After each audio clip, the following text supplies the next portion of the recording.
saya Rizka Aprilia. Saya ingin menjelaskan tentang apa itu CPU. CPU adalah sebuah perangkat yang dimana itu adalah otak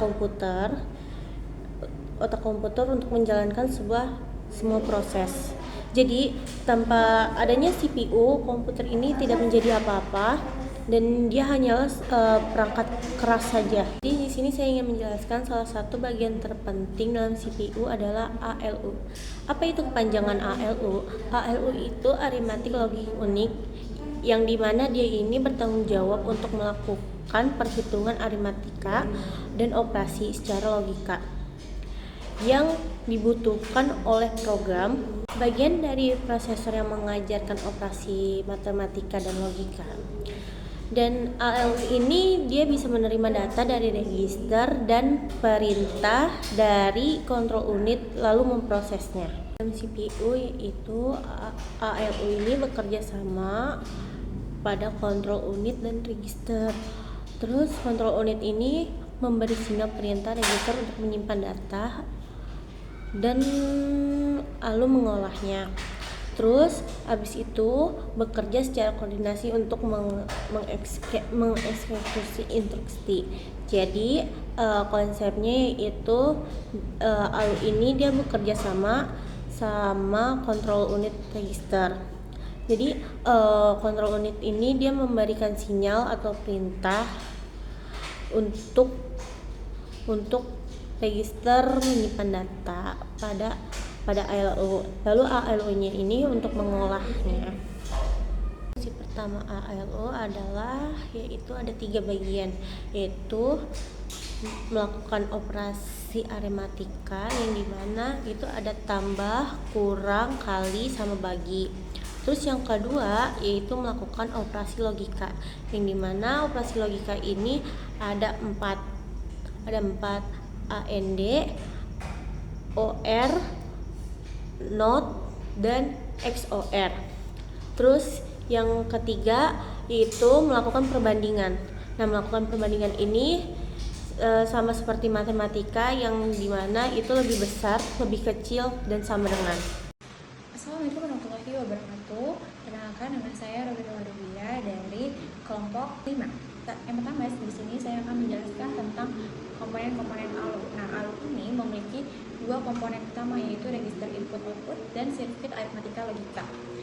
Register input-output memiliki fungsi sebagai tempat penyimpanan data sementara, yang datanya akan diproses dan hasil operasinya, supaya akses data lebih cepat tanpa perlu ke memori utama. Nah, sedangkan si sirkuit aritmatika dan logika adalah bagian inti yang benar-benar melakukan proses hitung dan operasi logika menggunakan gerbang logika seperti AND, OR, dan NOT.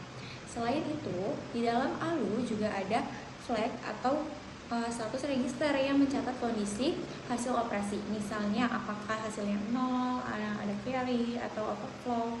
Nah, informasi dari flag ini akan digunakan CPU untuk menentukan langkah selanjutnya. Semua operasi matematika yang dilakukan oleh ALU itu sebenarnya dalam bentuk biner, bukan desimal seperti yang kita gunakan sehari-hari. Misalnya angka 5 itu ditulis 0101 dan angka 3 adalah 0011. Ketika lalu menjumlahkan keduanya, hasilnya adalah 1000, yang kalau dikonversikan ke desimal menjadi angka 8. Nah, proses penjumlahan ini tidak dilakukan secara manual, tapi lewat sirkuit elektronik yang ada di dalam ALU, tepatnya lewat rangkaian logika dan adder yang sangat cepat dalam hitungan mikrodetik. Jadi, setiap kali komputer menghitung sesuatu, yang sebenarnya terjadi adalah proses pengolahan sinyal listrik dalam bentuk bilangan biner di dalam ALU. Nah, selain operasi matematika, di ALU ini juga ada operasi logika yang berfungsi untuk membandingkan setiap bit data. Contohnya, pada operasi AND, hasilnya akan bernilai 1 hanya jika kedua bit bernilai 1. Sedangkan pada operasi OR, hasilnya bernilai 1 jika salah satu bit bernilai 1. Dan untuk operasi NOT, nilainya dibalik atau kalau bitnya 1 menjadi 0 dan kalau 0 menjadi 1. Nah, di sini sebagai lebih jelasnya aku bakal jelasin secara teks. Pertama, di sini ada gerbang logika AND. Pertama ada bit 1, 1, 1, 0, 0, 1, 0, 0. Kalau 1 ketemu 1, maka hasilnya adalah 1. 1 ketemu 0, hasilnya adalah 0. 0 ketemu 1, hasilnya juga 0. 0 ketemu 0, hasilnya 0.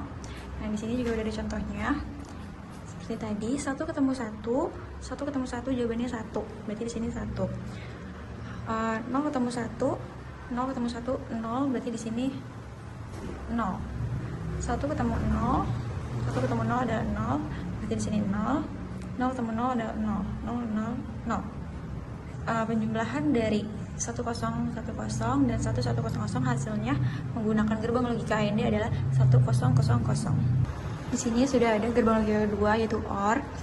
Bila 1 ketemu 1 adalah 1, 1 ketemu 0 adalah 1, 0 ketemu 1 adalah 1, 0 ketemu 0 adalah 0. Contohnya seperti seperti tadi, 1 ketemu 1 adalah 1, 0 ketemu 1, 0 ketemu 1 adalah 1, 1 ketemu 0, 1 ketemu 0 adalah 1. Di sini 1, 0 ketemu 0, 0 ketemu 0 adalah 0. Berarti di sini 0. Dan di sini sudah ada operasi yang salah satu operasi lagi.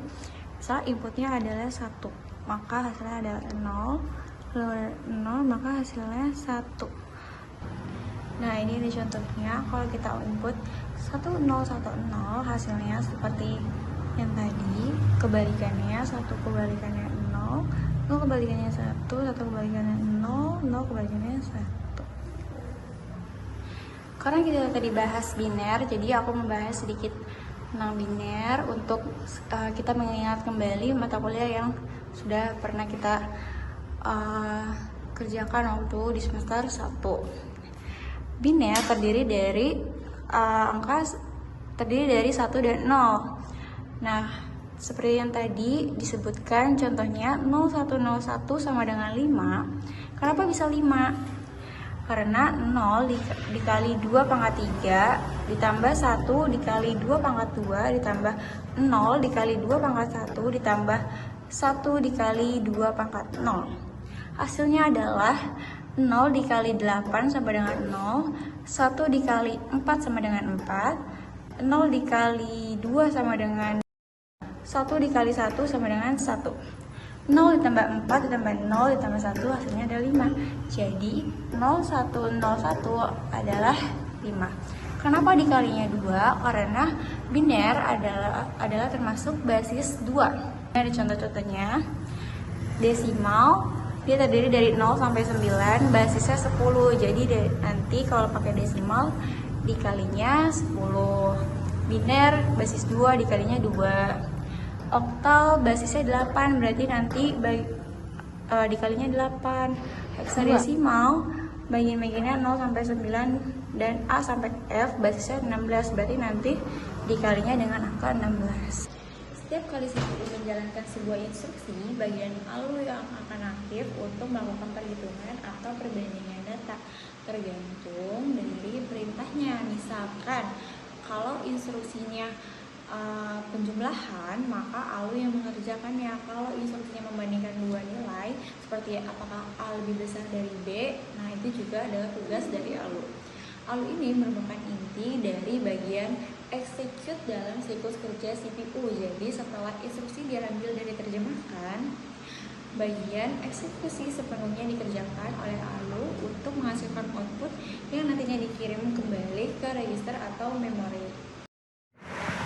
Assalamualaikum warahmatullahi wabarakatuh. Perkenalkan, nama saya Reza. Kali ini saya ingin mempresentasikan hubungan ALU dan register. Ini meneruskan dari slide teman saya yang tadi. Register berfungsi menyimpan nilai sementara yang akan digunakan oleh ALU saat melakukan operasi aritmatika atau logika. Jadi ALU kemudian membaca nilai dari register tersebut, memprosesnya, dan hasilnya dikembalikan lagi ke register output. Bisa dibilang keduanya ini saling berhubungan. Register menyimpan data dan ALU mengolah data tersebut. Contohnya gini, contohnya itu misalnya saat kita melakukan operasi penjumlahan 5 tambah 3, nilai 5 dan 3 disimpan dulu di register.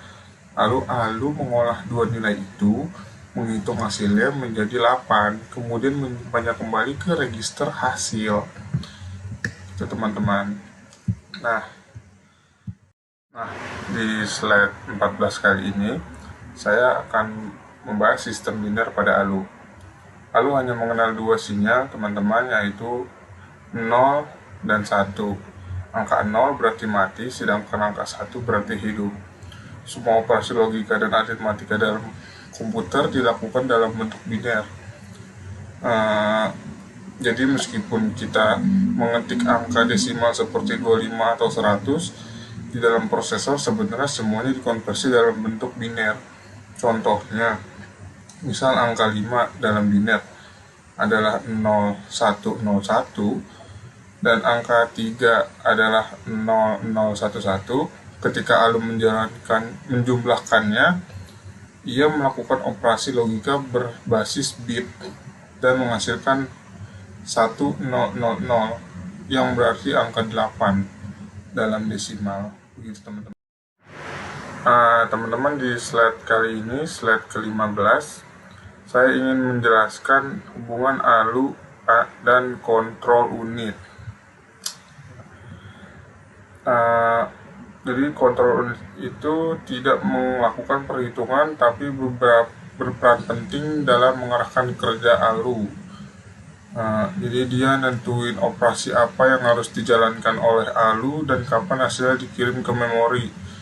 Jadi bisa dibilang kontrol unit adalah otaknya yang memberi perintah. Kalau ALU ini adalah tangan yang melaksanakannya lah gitu. Contohnya gimana? Itu contohnya saat CPU melakukan operasi pengurangan, kontrol unit akan memberi sinyal ke ALU bahwa operasi berikutnya adalah pengurangan, bukan penjumlahan. Setelah ALU selesai, kontrol unit juga yang mengatur agar hasilnya dikirim ke register atau ke memori utama. Itu teman-teman. Untuk slide 16 ini kita akan bahas flag register. Flag register itu berfungsi menyimpan informasi kondisi setelah suatu operasi dijalankan oleh ALU. Ada beberapa jenis flag seperti zero flag yang aktif ketika hasil operasi sama dengan 0, carry flag menandakan adanya kelebihan pada hasil perhitungan, overflow flag menunjukkan hasil perhitungan melebihi kapasitas bit yang tersedia. Dan contohnya itu gini, misalnya ketika ALU menambahkan dua angka besar seperti 255 ditambah 5 dalam 8 bit, hasilnya akan melebihi kapasitas dan dia akan nyalain overflow flag. Atau jika hasil operasinya 0, maka zero flag akan aktif gitu teman-teman. Jadi sekian dari saya akan meneruskan lagi presentasi ini ke teman-teman saya. Terima kasih. Assalamualaikum warahmatullahi wabarakatuh. Perkenalkan, nama saya Rian Ariwijaya dari kelompok 5. Ingin mempresentasikan tentang yang namanya contoh proses dalam ALU, atau ada di slide 17 sampai 20. Jadi misalkan seperti ini, ada instruksi dari register A yaitu angka 7 dan dari register B itu angka 5. Nanti langsung masuk ke dalam ALU. Lalu di ALU ini akan mengubah menjadi angka biner. Lalu akan diproses tuh mulai dari logika pakai dengan aritmatikanya. Jadi 7 ditambah 5, nanti dia akan keluar hasilnya itu menjadi 12. Nah, 12 ini akan dikirim langsung kembali ke register ketujuan. Jadi dia ALU A, ALU B masuk, diproses di ALU itu masuk, nanti udah hasil keluar balik lagi dia ke registernya, seperti itu. Lalu selanjutnya itu ada yang namanya operasi perbandingan. Jadi misalkan ada ALU juga bisa dapat membandingkan dua data. Contoh, register A itu lebih besar dari register B. Lalu apakah register B sama dengan register A? Nanti di situ ALU bisa memproses datanya seperti itu. Nah, dia ini memprosesnya menggunakan if else atau else if, seperti itu. Nah, lalu kita masuk ke jenis-jenis ALU. Jenis-jenis ALU ini ada, yang pertama itu ada integrator ALU atau menghitung bilangan bulat. Lalu ada floating point ALU atau FPU atau menghitung bilangan desimal. Lalu beberapa CPU juga memiliki lebih dari satu ALU agar bisa bekerja lebih optimal. Jadi ALU ini nggak hanya dua nih, tergantung si prosesornya itu tadi, tergantung CPU-nya, tergantung jenis CPU-nya yang dipakai, bisa jadi 1, 2, 3 bahkan lebih. Nah, yang umumnya dipakai adalah itu integrated ALU dan floating point ALU. Nah, perkembangan ALU ini berkembang sangat pesat dari yang awalnya itu dibuat dari transistor sederhana. Jadi dia transistornya itu dari kecil satu tapi bentuknya gede. Nah, ALU ini mengalami perkembangan. Nah, yang sekarang ini dibuat dari jutaan transistor kecil untuk meningkatkan kecepatannya. Jadi transistor ini berperan sekali dalam perkembangan ALU ini, dalam percepatan si ALU ini.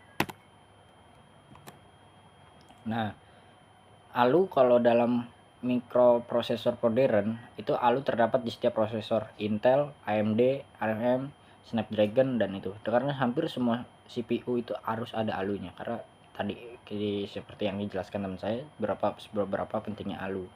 Nah, ALU ini juga memiliki beberapa multiple agar bisa memproses banyak instruksi sekaligus. Jadi ALU ini juga punya beberapa multiple.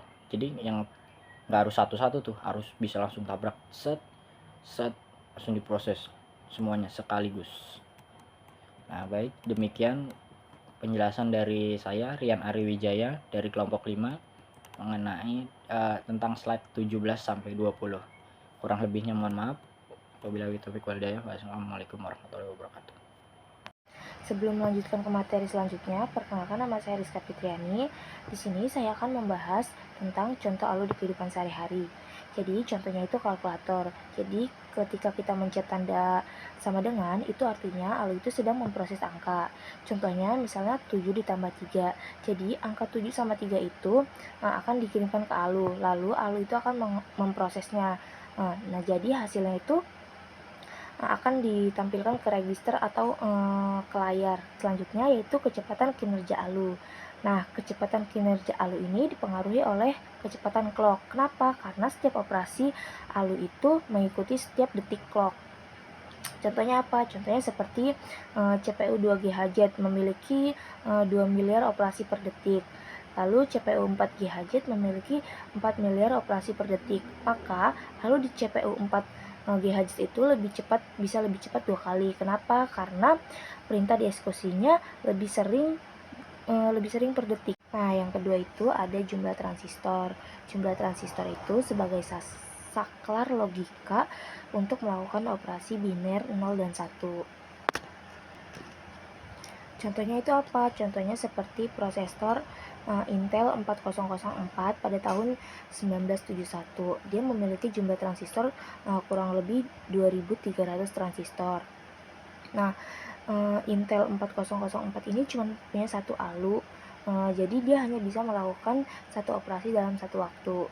Jadi kesimpulannya itu semakin banyak transistor, ALU bisa melakukan operasi lebih kompleks dan cepat. Yang ketiga itu dipengaruhi oleh lebar data. Jadi ALU itu bisa memproses sekaligus data. Contohnya kayak misalnya ALU 8 bit itu bisa ada 4 langkah prosesnya. Jadi 32. Nah, sedangkan ALU 32 itu hanya satu langkah prosesnya. Jadi makin lebar data makin cepat operasinya. Nah, materi selanjutnya yaitu kita membahas pentingnya ALU di dalam CPU. Jadi, tanpa ALU, CPU itu tidak bisa melakukan logika atau perhitungan. ALU juga menentukan seberapa cepat sih komputer itu melakukan tugas, mengeksekusi tugas. Tanpa ALU, CPU itu cuma bisa memindahkan atau mengatur data, tapi tidak bisa memproses atau mengatur logika. Jadi, CPU tanpa ALU itu kayak otak tanpa kemampuan berpikir. Nah, jadi kesimpulan dari presentasi ini adalah ALU itu bagian penting dari CPU yang mampu mengelola data secara logika dan aritmatika. Semua proses perhitungan yang di komputer itu berasal dari proses terjadinya ALU. Sekian, terima kasih.